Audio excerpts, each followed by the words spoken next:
Hi hello ನನ್ನ ಎಲ್ಲ ಪ್ರೀತಿಯ ವೀಕ್ಷಕರಿಗೆ ಹಾಗೆ ನನ್ನ ಪ್ರೀತಿಯ ಸ್ನೇಹಿತರಿಗೆ ಮತ್ತೊಮ್ಮೆ ನಮ್ಮ ಚಾನೆಲ್ಗೆ ಸುಸ್ವಾಗತ. ಮೊದಲದಾಗಿ ಎಲ್ಲರೂ ಹೇಗಿದ್ದೀರಾ?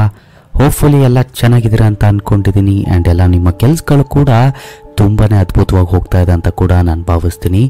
ಸೊ ಸ್ನೇಹಿತರೆ, ಇವತ್ತಿನ ಈ ಒಂದು ವಿಡಿಯೋದಲ್ಲಿ ಒಂದು ಇಂಟ್ರೆಸ್ಟಿಂಗ್ ಆಗಿರೋ ಒಂದು ಸ್ಟೋರಿನ ನಿಮಗೋಸ್ಕರ ತೊಗೊಂಡು ಬಂದಿದ್ದೀನಿ. ಹೋಪ್ಫುಲಿ ನೀವು ಈ ಒಂದು ವಿಡಿಯೋನ ಎಂಜಾಯ್ ಮಾಡ್ತೀರಾ ಅಂತ ಅಂದ್ಕೊಂಡಿದ್ದೀನಿ. ವಿಡಿಯೋನೆಲ್ಲೂ ಕೂಡ ಸ್ಕಿಪ್ ಮಾಡಬೇಡಿ, ಎಂಡ್ ತನಕ ನೋಡಿ ಅಂತ ಹೇಳ್ತಾ ಇನ್ನೊಂದು ಸ್ಮಾಲ್ ರಿಕ್ವೆಸ್ಟ್, ಯಾರೆಲ್ಲ ಚಾನಲ್ಗೆ ಹೊಸದಾಗಿ ಭೇಟಿ ನೀಡಿದರೆ ಅಥವಾ ಚಾನಲ್ನ ಸಬ್ಸ್ಕ್ರೈಬ್ ಮಾಡದೆ ನೋಡ್ತಾ ಇದ್ದರೆ ದಯವಿಟ್ಟು ಚಾನಲ್ನ ಸಬ್ಸ್ಕ್ರೈಬ್ ಮಾಡಿ, ಹಾಗೆ ನಿಮ್ಮ ಸ್ನೇಹಿತರಿಗೂ ಕೂಡ ಶೇರ್ ಮಾಡಿ ಅಂತ ಹೇಳ್ತಾ ಬನ್ನಿ ಸ್ನೇಹಿತರೆ, ಹೆಚ್ಚಿನ ಟೈಮ್ ವೇಸ್ಟ್ ಮಾಡದೆ ಸೀದಾ ಇವತ್ತಿನ ಈ ಒಂದು ವಿಡಿಯೋನ ಸ್ಟಾರ್ಟ್ ಮಾಡೋಣ. ಇವತ್ತಿನ ಈ ಒಂದು ಸ್ಟೋರಿ ಸ್ವಲ್ಪ ಡಿಫ್ರೆಂಟ್ ಇದೆ. ಯಾಕಂದರೆ ನಮ್ಮ ಭಾರತದ ಅತ್ಯಂತ ದೊಡ್ಡ ಹೆಸರಾದ ಮಹಾಕುಂಭ ಮೇಳದ ಬಗ್ಗೆ ಆಗಿದೆ.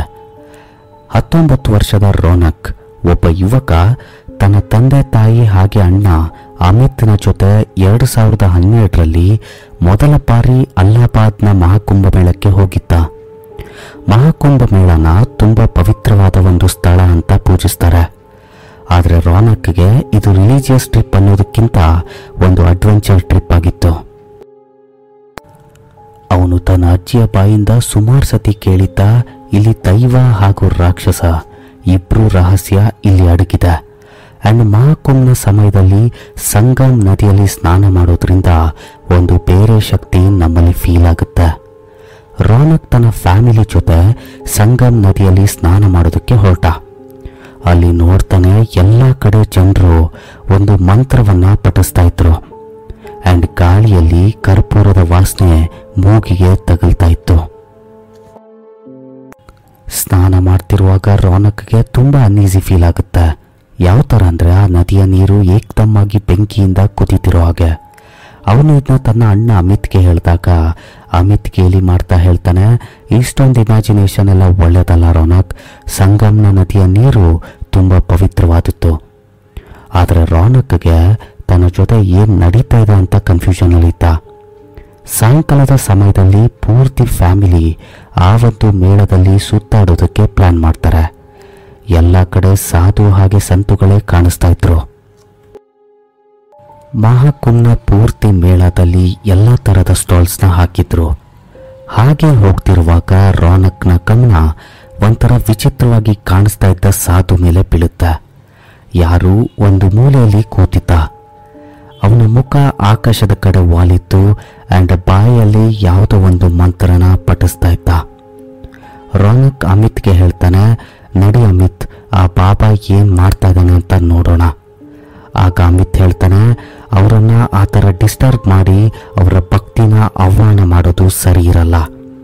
ಆದರೆ ರೋನಕ್ ಅಮಿತ್ನ ಮಾತನ್ನ ಕೇಳದೆ ಆ ಸಾಧು ಹತ್ರ ಹೋಗ್ತಾನೆ. ಆ ಸಾಧುವಿನ ಹತ್ರ ಹೋದಾಗ ನೋಡ್ತಾನೆ, ಅವರು ತಮ್ಮ ಧ್ಯಾನದಲ್ಲಿ ತುಂಬಾನೇ ಭಗ್ನರಾಗಿದ್ರು. ಇವನು ಅವರಿಗೆ 2-3 ಸತಿ ಕೂಗ್ತಾನೆ, ಆದರೆ ಅವರು ಯಾವುದೇ ಥರದ ಉತ್ತರನ ಕೊಡಲ್ಲ.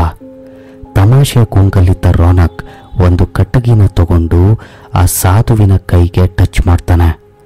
ತುಂಬಾನೇ ಭಗ್ನವಾದ ಧ್ಯಾನದಲ್ಲಿದ್ದ ಸಾಧುವಿನ ಕಣ್ಣು ಏಕದಮ್ಮಾಗಿ ಬಿಡ್ತಾರೆ. ಆ್ಯಂಡ್ ರೋನಕ್ನ ಕಡೆ ನೋಡ್ತಾರೆ.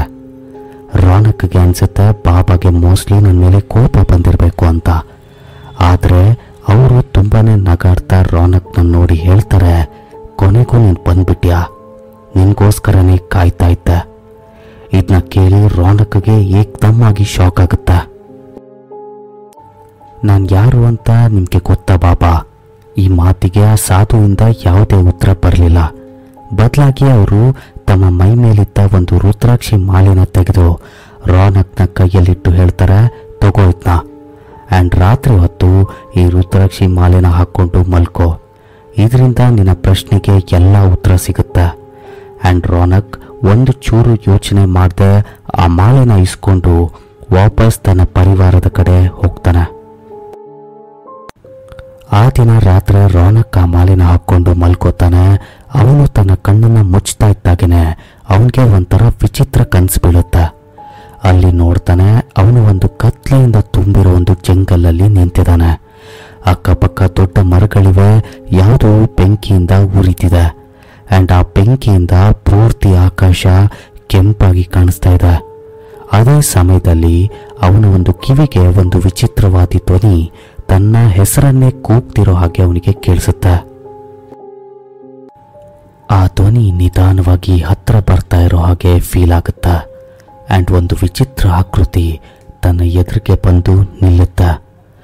ತನ್ನ ಬಟ್ಟನ್ನ ರಾನಕ್ನ ಕಡೆ ತೋರಿಸ್ತಾ, ನೀನು ನನ್ನ ಕರ್ಕೊಂಡು ಹೋಗೋಕೆ ಬಂದಿದ್ದೆ ಅಲ್ವಾ, ಇವಾಗ ನಿನ್ನ ಕರ್ಕೊಂಡು ಹೋಗೋ ಸಮಯ ಬಂದಿದೆ ಅಂತ ಹೇಳ್ತಾ ಆ ಒಂದು ಆಕೃತಿ ಏಕದಮ್ ಆಗಿ ರಾನಕ್ನ ದೇಹದ ಒಳಗಡೆ ನುಗ್ಬಿಡುತ್ತೆ. ರಾನಕ್ ಗಾಬರಿಯಿಂದ ಕಿರ್ಚ್ತಾ ನಿದ್ದೆಯಿಂದ ಎದ್ದೇಳ್ತಾನೆ. ಅವನ ಶರ್ಟ್ ಬೆವರಿಂದ ಒತ್ತೆ ಆಗೋಗಿತ್ತು. ಆ್ಯಂಡ್ ಇಮಿಡಿಯೇಟ್ ಆಗಿ ಆ ಮಾಲಿನ ತೆಗೆದು ನೆಲದ ಮೇಲೆ ಬಿಸಾಕಿ ವಾಪಸ್ ಮಲ್ಕೋತಾನೆ.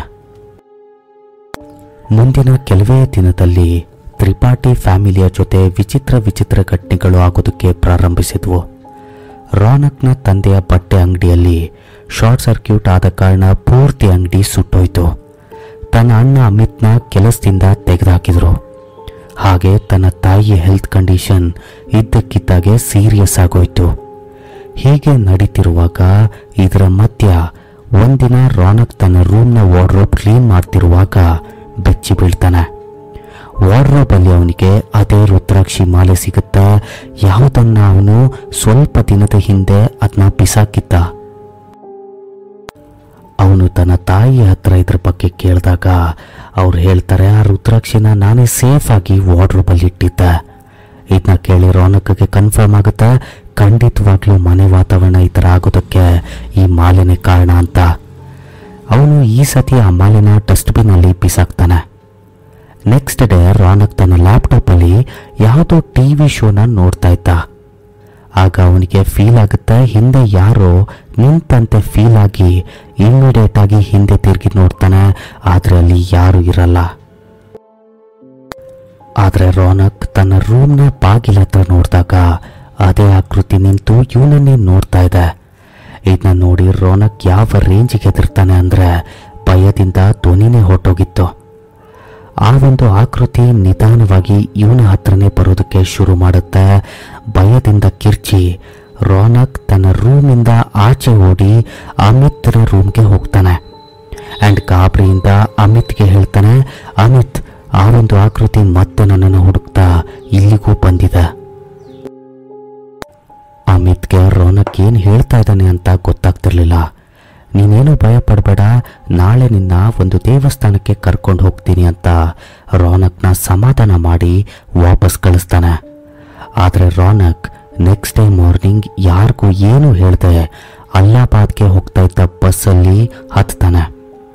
ಬಸ್ ರಾತ್ರಿ ಹೊತ್ತು ಟೀ ಬ್ರೇಕ್ಗೆ ನಿಲ್ಲಿಸಿತ್ತು. ಟೀ ಕುಡಿದು ರಾನಕ್ ವಾಲೆಟ್ಗೋಸ್ಕರ ಬ್ಯಾಗ್ನ ಜಿಪ್ ಓಪನ್ ಮಾಡ್ತಾ ಇದ್ದಾಗೇನೆ ಬೆಚ್ಚಿ ಬೀಳ್ತಾನೆ. ರಾನಕ್ನ ಬ್ಯಾಗಲ್ಲಿ ಅದೇ ರುದ್ರಾಕ್ಷಿ ಇದೆ. ರಾನಕ್ ಒಂದು ನಿಟ್ಟುಸಿರನ್ನ ತಗೊಳ್ತಾ ಅನ್ಕೋತಾನೆ, ಅವನು ಮತ್ತೆ ಮಹಾಕುಂಭಕ್ಕೆ ಹೋಗಿ ಅದೇ ಸಾಧುನ ಭೇಟಿ ಮಾಡಿ ಎಲ್ಲ ಪ್ರಾಬ್ಲಮ್ಸ್ನ ಸಾಲ್ವ್ ಮಾಡ್ಕೊಳ್ಳೋಣ ಅಂತ ಸಮಾಧಾನ ಮಾಡಿಕೊಂಡು ಮತ್ತೆ ಜರ್ನಿನ ಸ್ಟಾರ್ಟ್ ಮಾಡ್ತಾನೆ.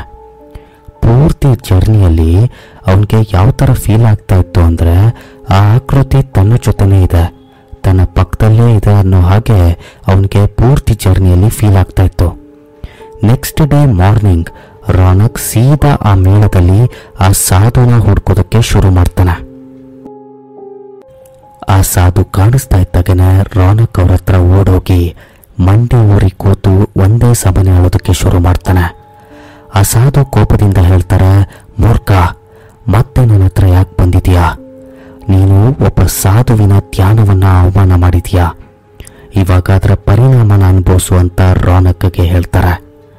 ರಾನಕ್ನ ಕಣ್ಣೀರು ನಿಲ್ತಾನೆ ಇರಲಿಲ್ಲ. ಸ್ವಲ್ಪ ಹೊತ್ತಾದ್ಮೇಲೆ ಆ ಸಾಧುಗೆ ರಾನಕ್ ಮೇಲೆ ದಯ ಬಂದು ಆ ಮಾಲಿನ ವಾಪಸ್ ಇಸ್ಕೊಂಡು ಮತ್ತೆ ತಮ್ಮ ಕುತ್ತಿಗೆಗೆ ಹಾಕೋತಾರೆ. ಆ ರುದ್ರಾಕ್ಷಿ ಮಾಲಿನ ಕೊಟ್ಟಾದ್ಮೇಲೆ ರಾನಕ್ಗೆ ಒಂಥರ ರಿಲ್ಯಾಕ್ಸ್ಡ್ ಆಗಿ ಫೀಲ್ ಆದ. ರಾನಕ್ ಒಂದು ವಿಚಿತ್ರನ ಗಮನಿಸ್ತಾನೆ. ಅದು ಆ ಒಂದು ಆಕೃತಿ ಆ ಸಾಧುವಿನ ತಲೆ ಮೇಲೆ ನಿಂತಿದೆ. ಆ್ಯಂಡ್ ಸ್ವಲ್ಪ ಹೊತ್ತಾಗ್ತಾ ಇದ್ದಾಗನೇ ಅದು ಆ ಸಾಧುವಿನ ದೇಹದ ಒಳಗಡೆ ನುಗ್ಬಿಡುತ್ತೆ. ಆ ದಿನ ರಾನಕ್ ಒಂದು ಬುದ್ಧಿನ ಕಲಿತಾನೆ. ಅದು ಧ್ಯಾನದಲ್ಲಿ ಭಗ್ನವಾಗಿರೋ ಯಾವುದೇ ಸಾಧುಗಳನ್ನ ಇನ್ಯಾವತ್ತೂ ಡಿಸ್ಟರ್ಬ್ ಮಾಡಬಾರ್ದು ಅಂತ. ಆ್ಯಂಡ್ ಹಾಗೆ ಹಂತ ಹಂತವಾಗಿ ರಾನಕ್ ಅವರ ಫ್ಯಾಮಿಲಿಯ ಪ್ರಾಬ್ಲಮ್ಸ್ ಕೂಡ ಸಾಲ್ವ್ ಆಗ್ತಾ ಬರುತ್ತೆ. ಸೊ ಗೆಳೆಯರೆ, ಇದಾಗಿತ್ತು ಇವತ್ತಿನ ಈ ಒಂದು ವಿಡಿಯೋ. ಹೋಪ್ಫುಲಿ ಈ ಒಂದು ವಿಡಿಯೋ ನಿಮಗೆ ಇಷ್ಟ ಆಗಿದೆ ಅಂತ ಅಂದ್ಕೊಂಡಿದ್ದೀನಿ.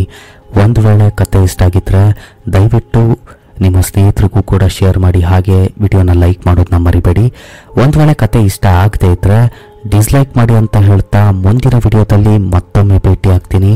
Until then take care and thank you for watching.